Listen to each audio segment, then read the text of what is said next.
In today's tutorial, I'm going to show you how to use the planar tracker in DaVinci Resolve to attach text seamlessly to a moving wall, and then how to mask your subject so they can walk right in front of it. Let's dive in. We have our clip ready here on the timeline. Let's right-click and select Open in Fusion.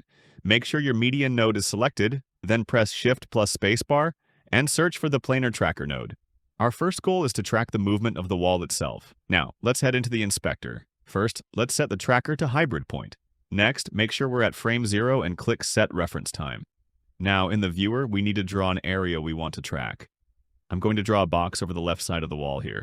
The key reason for picking this area is to avoid our subject interfering with the tracking points. With the area selected, click the Track Forward button.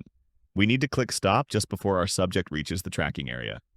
We don't necessarily need to track the entire clip, especially since the camera movement means the text will eventually leave the frame anyway. That looks pretty good. Quick side note, sometimes you might get better results by tracking your clip from the middle. Let's start by choosing a middle point in our video to track. Here we're doing the same thing, except we'll set the reference time at frame 70. We'll draw our tracking area, then click Track to End. Tracking from the middle can sometimes reduce shaking or drifting. Stop it here. Now we'll click Go, which will bring us back to our reference time, and simply click Track to Beginning. Results may vary, so experiment with what method works best for your clip. Now back to the tutorial. Now we can bring in a text node and connect its output directly to the planar tracker. Let's quickly add some text. We don't see anything yet, but that's normal. Select the planar tracker node and under Operation Mode, change the setting to corner pin. Now we can place the text where we want by dragging the 4 corner pin points. I'm going to use the visible lines on the wall as a reference guide to help with perspective. But if your wall doesn't have lines, you can go into the corner pin section and check Show Grid for alignment. Now let's increase the text size and change the font. Let's scrub through and check the track. Looks solid. Now that the text is tracked, our next step is to mask out our subject so they walk in front of the text. Go back to the Edit tab. We need to create a duplicate of our background clip. Hold Alt and click drag the original clip up to the track above it. Right-click and select Reset Fusion Composition. Now let's go into the Color tab. Right-click anywhere in the node area and select Add Alpha Output. Simply connect the blue output dot of your node to this new alpha output. This prepares the clip to be used as a mask. Next, go down to the window panel and select the Pen tool.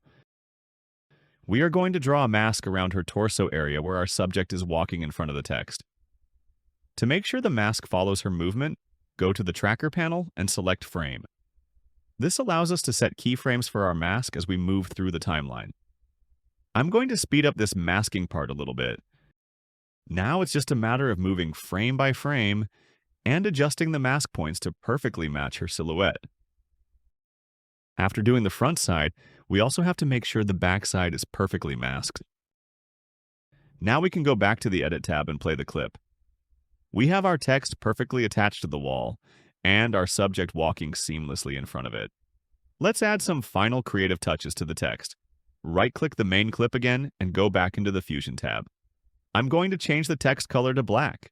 Next, I'll add a Gaussian blur to give the illusion that the text is slightly out of focus, helping it sit naturally in the scene. Finally, select the planar tracker node again, and under the Apply Mode setting, change it to Overlay and bring down the gain just a little bit. This subtle blend helps the text look much more natural and integrated into the wall texture. And there you have it. I hope this tutorial was helpful. Leave any questions you have in the comments below, and I'll see you in the next one.